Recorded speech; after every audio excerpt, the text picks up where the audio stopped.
Thank you for joining us on CoreTV News at 7. I am Frank Omalape.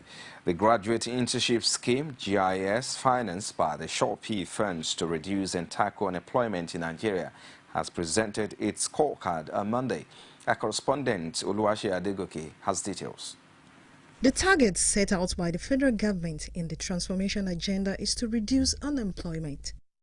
The GIS scheme is optimized in the agriculture, health, oil and gas education, finance, and creative industry.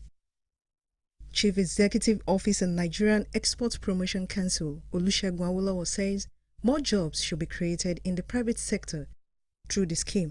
The Minister for Finance, Ngozi Okonjo-Iweala, says the graduate internship scheme is working for the purpose it was established. Let me just say very clearly that Mr. President has said that this is one of the programs that this administration will sustain and even beyond, because it is a program that touches on our youth and the issue of employment and skills.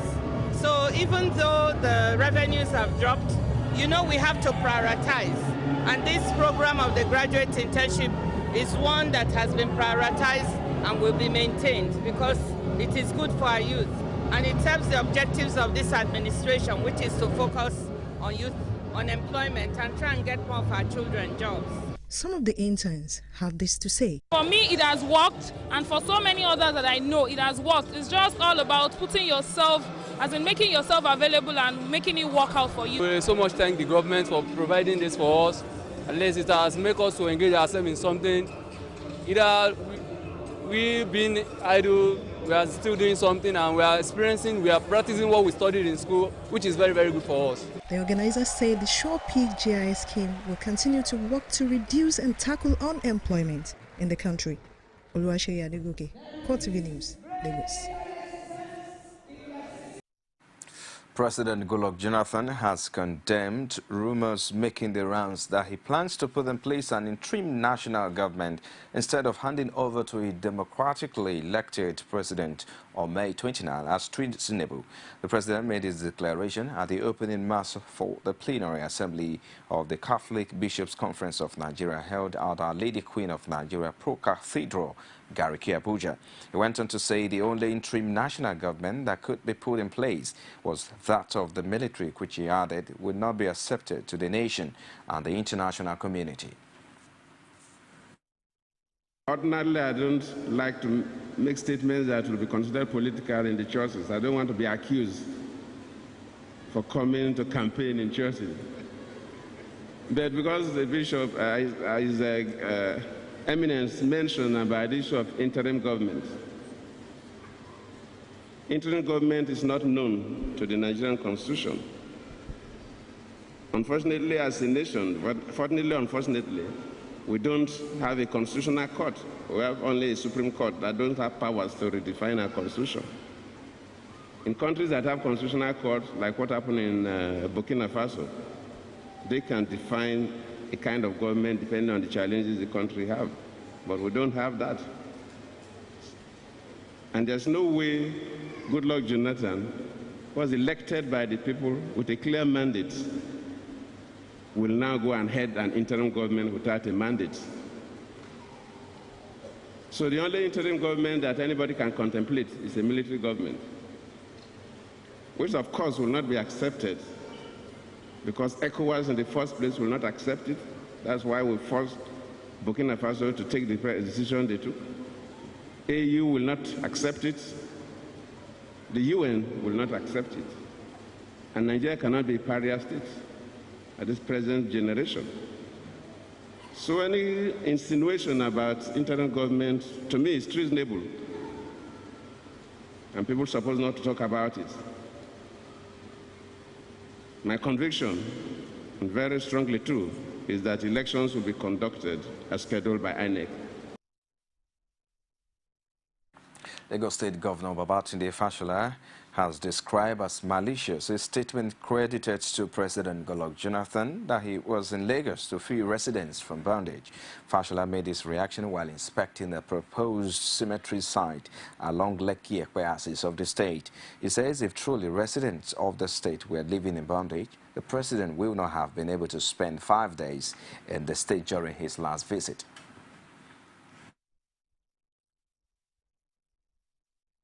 I want to assume that he didn't make those statements, because if he did, the question to ask him is if he has come to free them from bondage. He was here for 5 days, meeting with people, dishing out money in dollars to them. These are the reports that we got, and I would have said that it was an unprecedented statement made in an act of desperation. That means he's been living in bondage for 5 days. If he was coming to rescue people from bondage, that means he himself was in bondage. If he wants to, you see, if he can live here for 5 days using patrol vehicles that we paid for, let him go and spend 5 days in Chibok, and he will know what bondage really means. Inspected by Governor Fashola includes the Lagos State Court of Arbitration building, an 11-story building to provide shelter for 48 families at Isale Govon, and a 401-meter-long canopy walkway at the Nigerian Conservation Foundation in Lagos. More Christian leaders are washing their hands off allegation that the People's Democratic Party handed out a 7 billion naira bribe through the Christian Association of Nigeria. An Abuja-based cleric, Hyacinth Chiaka, told CoreTV News that no Christian leaders can impose any politician or party on its members. According to him, both the ruling party and the opposition or Progressive Congress are filled with the same category of politicians.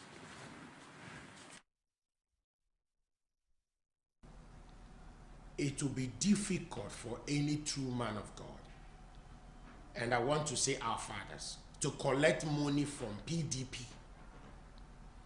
just to buy the conscience of pastors. CAN will never do it. PFN will not do it. There's a great difference if the way you're sitting down here, you just come to a church and you make donation. Of course, the sentiment, our conscience can be affected because of gift, because gift corrupts the mind. That is if there is a gift. But apart from that, it's difficult for any of our fathers. I've not discussed with any of them, but I doubt if any one of them will collect me and say, give me 7 billion, let me share for pastors, so they can impose it on their members to vote. So I don't think that is very true. That can be very true. I've not heard of any pastor that I know telling me that money was given to him by PDP for members to be persuaded to vote. I've never had. So I doubt it. I don't think it's possible. One of the founding members of the People's Democratic Party, Chinwo Kimbadeniju, has dumped the party for the All Progressive Congress. The former Anambra State governor said at a news conference in Abuja that he took the decision after considering the injustice he had suffered in the hands of the party leaders who handed over PDP structures in the state to politicians of questionable characters. Mbadeniju added that between 2011 and 2015, he had written no less than 10 memos to President Goodluck Jonathan on issues of governance, but he never responded to any of his interventions. Mbadeniju was received into the party fold by the two of the national leaders, Ubunayanu and Tony Momo. You're watching CoreTV News at 7. We'll take a short break. We'll be back with more stories after this timeout. Stay with us. Don't you wish your mommy was fine like mine? Yeah. Don't you wish your mommy was smart like mine? Yeah. Don't you? Don't you wish your mommy could laugh like mine? And that's why every mom should take 3 Crowns milk with low cholesterol to help stay fit and healthy so she can take extra care of her family. Don't you wish your wifey was hot like mine? 3 Crowns now comes in powder. Glad to have you back. For more information on our news and other programs, like our Facebook page is facebook.com/CoreTV News. You can as well follow at CoreTV News NG. And our YouTube page is youtube.com/CoreTV, leave a space, and news. The All Progressive Congress Presidential Campaign Organization has dismissed threat of litigation made by the Nigerian Maritime Administration and Safety Agency in the NIMASA over allegations that it was behind hate campaigns against its presidential candidate Muhammadu Buhari on AIT and the NTA. The agency has set a 72-hour ultimatum for the party to retract its claims and apologize for linking it to the documentary. But spokesman for the party's presidential campaign team, Garba Shehu, said in a statement that it will present credible witnesses in court, not only to prove its claims, but to also show that the maritime agency has since transformed into a campaign outpost for the PDP. He argued that the Nemasa Act does not envisage the involvement of the agency in political campaign, nor make provisions for hate campaigns and funding of the activities of the Transformation Ambassadors of Nigeria, TAN. The People's Democratic Party has accused Imo State Governor Rochas Okorocha of masterminding an attack on widows holding a political rally in support of President Goodluck Jonathan. It consequently wants the police authorities to investigate the incident that took place on February 10 with a view to prosecuting the culprits. Spokesman for the party's presidential campaign team, Femi Fani-Kalde, claimed that the men who disrupted the rally were armed hired thugs who emerged from the government house in Owerri. He alleged that the police looked the other way as the thugs beat up the women who had gathered under the auspices of Imo Widows Association for the Solidarity March. Fani-Kalde added that an NTA cameraman was stabbed and his camera seized for daring to record the event. Regardless of what the rules and regulations are, under no circumstances is the beating, the stripping, the brutalization, the insulting, and the battering of women by government agents and commissioners and those that emanated from government house. Under no circumstance will we accept such a thing. It is absolutely barbaric, it is unacceptable, and it is something that we will resist. This party will resist it, this campaign organization will resist it, and every right-thinking person in this country will resist it. And it's time for us to call these people to order. This sort of torment and wickedness has to stop. And I place the responsibility for this sort of thing squarely at the doorstep of Rochas Okorocha, Buhari, the APC, who again, I repeat, have a tendency to treat women with contempt. And I challenge them to issue an apology as quickly as possible and to tell their supporters and their agents to stop beating women and stop terrorizing them and stop stripping reporters and stabbing your colleagues on the beat and stop stealing the footage of atrocities that their people are committing. This sort of thing has to stop. And we will resist it, we will expose it, and we call on the security agents, particularly the IG of police, to do something about it. Governorship candidate of the All Progressive Congress in Lagos State, Akiwumi Ambode, says he will work at ensuring the harmonization of pension emoluments in the state. He, however, promised to consolidate on the effort of the Lagos State Governor Babatunde Fashola to ensure that all gratuities are paid. A correspondent, Patience Ajiboye, reports. Speaking to Lagos State pensioners at the LTV Blue Roof, Akiwumi Ambode, who says he retired from the Lagos Civil Service in August 2012, has told pensioners to rest assured as he will give senior citizens of the state, whether or not they have served in the state civil service, a conducive living environment. We're talking about senior citizens now, those who have worked, those who haven't worked, but they are aged people, and we need to take care of them. And our manifesto has taken care of that. We will implement it to ensure that our aged are well looked after.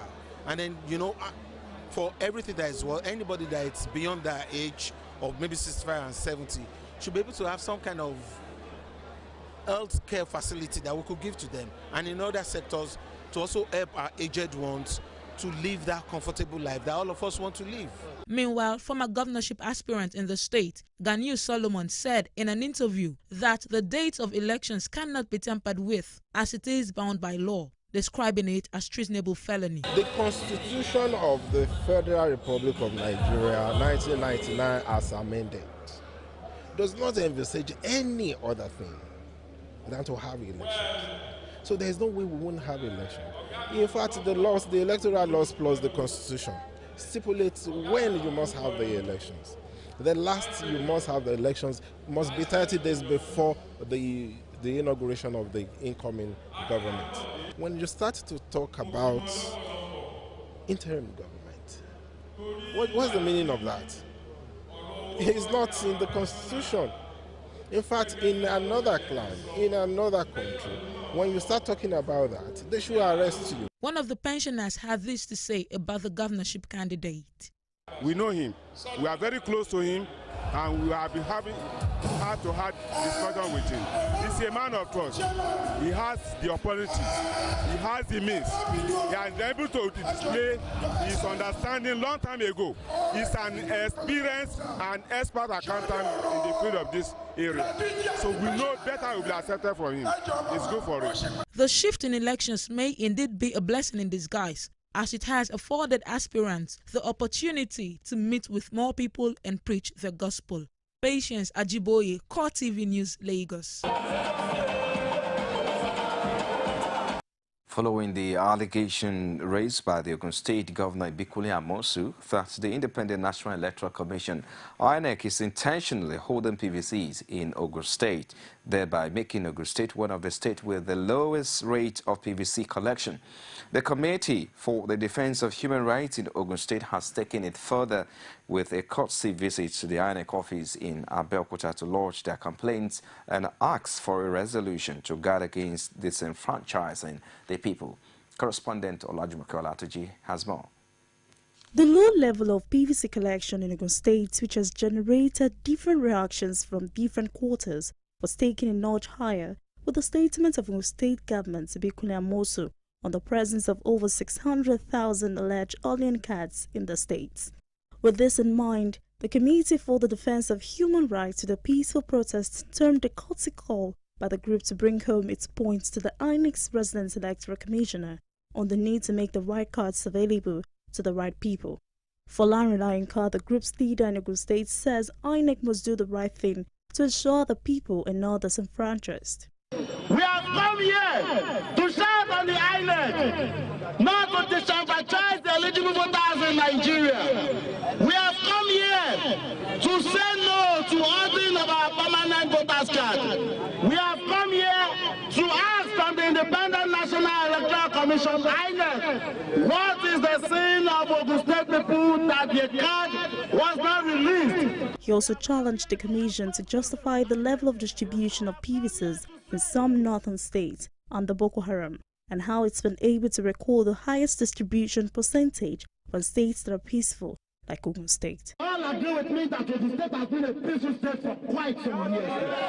And we think we can have a state like Nasarawa, a state like Borno, a state like Yobe, a state like Gombe, which are under Boko Haram insurgents, facing attack every day. How do they want to justify that Nasarawa has recorded 90-something% of distribution? For his part, INEC's Resident Electoral Commissioner in the state, Timothy Ubitoye, who spoke through the Commission's Administrative Secretary, Dixon Atiba, he assures Ogun State residents and the group of the umpire's commitments to ensure that the cards get to eligible voters. He restated the commitment of the Commission to live up to the promises of its chairman, Atahiru Jega, to ensure a smooth electioneering process. As we speak today, the registration figure for Ogun State is 1,795,794. That is the figure for Ogun State registered voter. And I want to tell you that the cards we have received so far is 1,368,875, of which we have distributed 795,962. I've assured you, I want to tell you what the national chairman told me over the weekend. I was in Abuja and we met, and he has shown concern for Ogun State. Atiba also says all issues related to the PVCs are being addressed. Olajumoke Olatunji, CoreTV News, Abeokuta.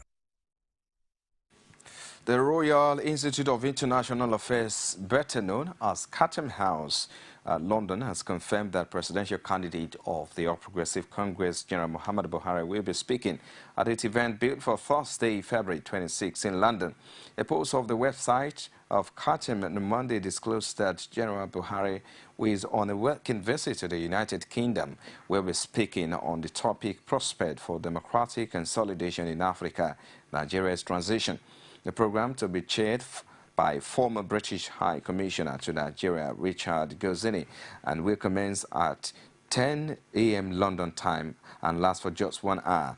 Chatham House said on its website that there will be a live streaming of the event at 10 GMT and wants anyone interested in posing questions to General Buhari to do so via Twitter using the hashtag #ChatAfrica. All prospective attendees are also encouraged to apply to attend on or before midnight Tuesday, February 24. Ogun State Governor Ibukile Amosu has dismissed a rumor on the health status of the presidential candidate of his party, Muhammadu Buhari. While speaking at the Cultural Center in Abeokuta, the Ogun State capital, Governor Ibukile Amosu says it is disgraceful and obscene the constant death wish by some highly placed Nigerians against Buhari. He added that Buhari is fit as a fiddle, urging people to disregard the rumor about his health. It's a disgrace to our race as Yorubas for somebody to be wishing another person dead. For your information, General Muhammad Buhari is even stronger than the character that is saying the man is weak. Maybe because of the military background. Because even the way I walk, it's like catching up with him. The man is here and healthy for his age. Maybe because of, I don't know, the military nature. It's like seeing Baba Sanjotu, and you said he's old. This is the man that is very agile, very healthy. We are even telling him you have to slow down. Just like you people will tell me slow down. This is the man that we met to Libya, we left the place, we went to about 5 different places. The man is hale and healthy. Even when I went to Ben Television, I said, sir, you can't follow me, you have to go home. He's willing, he's ready, even in the cold. The man was walking around, and you see the Photoshop they are using. They are saying a lot of rubbish. This is not politics. It is descending to an abysmal level. Inspector General Police Sulaiman Abba has ordered a forensic investigation into the death of Professor Ahmed Falaki of the Ahmed Bello University, Zaria. The order on a day the police confirmed that the professor's vehicle, which was snatched by Boko Haram insurgents, had been recovered in Bauchi and a number of arrests made. Police spokesman Emmanuel Ojukwu said in a statement that the Assistant Inspector General Police in charge of Zone 1 Kano, Tambari Mohammed, is to lead the investigation. He noted that the team is to unravel the circumstances surrounding the attack and subsequently the death of the renowned professor of agriculture. The police spokesman maintains that the Inspector General Abba is determined that the perpetrators will not go unpunished. Professor Falaki was killed by a mob in the full view of policemen on the outskirts of Kano shortly after a band of insurgents had raided a nearby police station. The police later announced that its men had killed a Boko Haram member and arrested 2 other insurgents who turned out to be the professor's brother and driver. A group of women under the platform of Concern Edo Women have accused Edo State Governor Adamso Shamala of illegally acquiring a parcel of land belonging to the son of the Oba of Benin, Prince Ekpe Ereduiwa. The women appealed to the governor to hand off the property and return same to the rightful owner. Led by the group leader, Evelyn Ine, the women embarked on a solidarity visit to the prince, an APC chieftain in Benin, and vowed to stage a peaceful demonstration if the governor still hold on to it.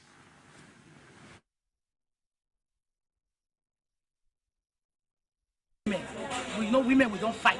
The effort we are going to do, we are going to make sure we mobilize as many women as we can to come out and demonstrate and tell Osomole that he should know what is good for him at this time, because he has a mother. He should go to his house and talk to his mother, so his mother will advise him on what to do. You cannot just come to it. The palace has done so much for Osomole. So I don't know why he has come out like this and come and say he wants to come and take the land of our own prince. So we have come out and we say no, we are against him. He should stand and make sure that he gives that land back to our prince. We are not happy, and those state women are not happy, the mothers are not happy, everybody's not happy with him. So that is Inewu lamented the awkward behavior of the governor, claims the group is neither affiliated to the PDP nor an APC, but have come out openly alongside others to denounce the attitude of the state governor.